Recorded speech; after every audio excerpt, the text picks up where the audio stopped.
FOMC의 5월 금리 동결 이후 월가 투자자들의 다음 달 금리 동결 전망은 68%에서 80%로 크게 뛰어올랐습니다.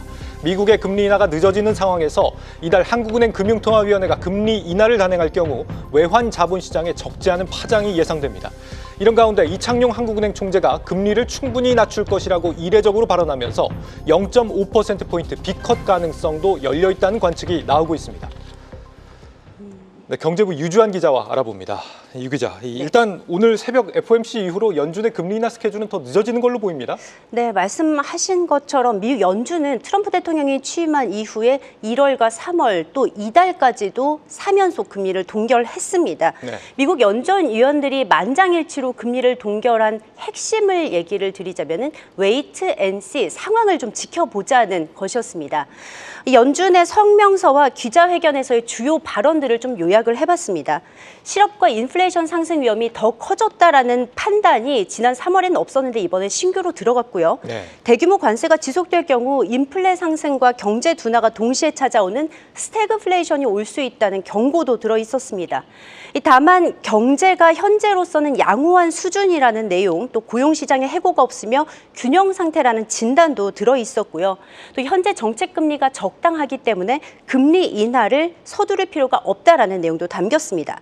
자, 이를 바탕으로 시장에서는 6월을 건너뛴 이르면 7월 내지는 9월에 기준금리를 미 연준이 인하할 수 있다라는 가능성이 제기가 됩니다. 예. 자, 관세 협상이 진척이 될 것이고요. 또 관세 정책이 물가와 경기에 반영되는 시기를 언제로 보는지에 따라서 7월 또는 9월로 예상 시점이 좀 달라지는 것으로 보입니다.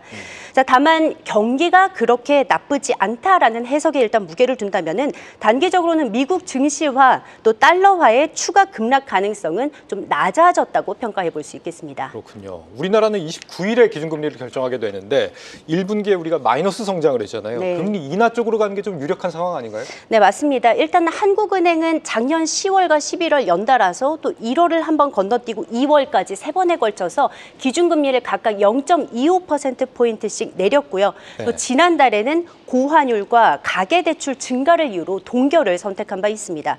자, 그러나 금통위원 전원인 6명이 3개월 내 기준금리 인하 견해를 나타낸 바 있고요. 말씀하신 대로 1분기 경제 성장률이 마이너스 0.2%로 역성장 쇼크를 보임에 따라서 이달 금리 인하는 거의 확실시되고 있습니다.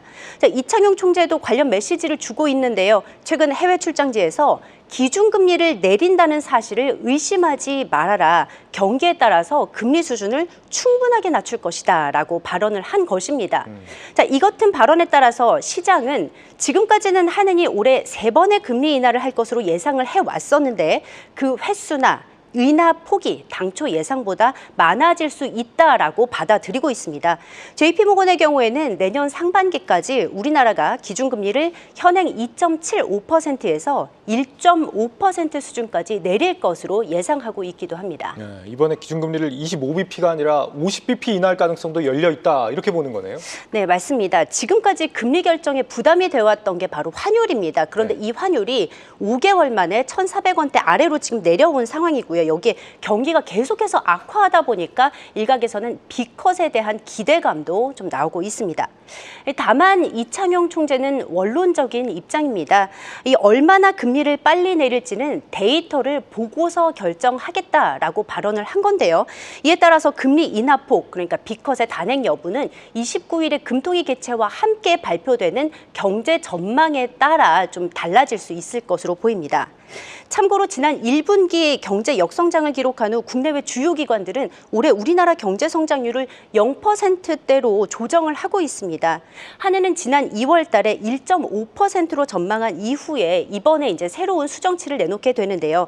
올해 경제 성장률 전망치를 내리는 것은 상당히 좀 불가피한 상황이다라는 분석이 나오고 있습니다. 네, 자, 이렇게 미국은 금리 인하가 늦어지고 우리는 심하면 50bp도 급격하게 낮출 수 있다.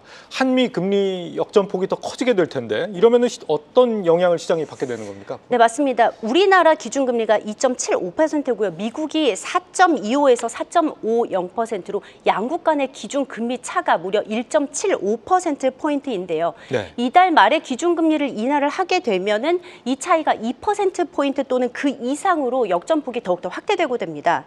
일반적으로 금리를 낮추면 돈은 기대 수익률이 높은 금융투자 쪽으로 가게 되고요. 또 고금리 통화로 이동하기 때문에 주식시장에는 호재인 측면이 있지만 또 동시에 외국인 자금 유출이라는 좀 이중적인 측면을 가지게 될 것이고요. 원화 약세를 초래하는 측면도 존재합니다.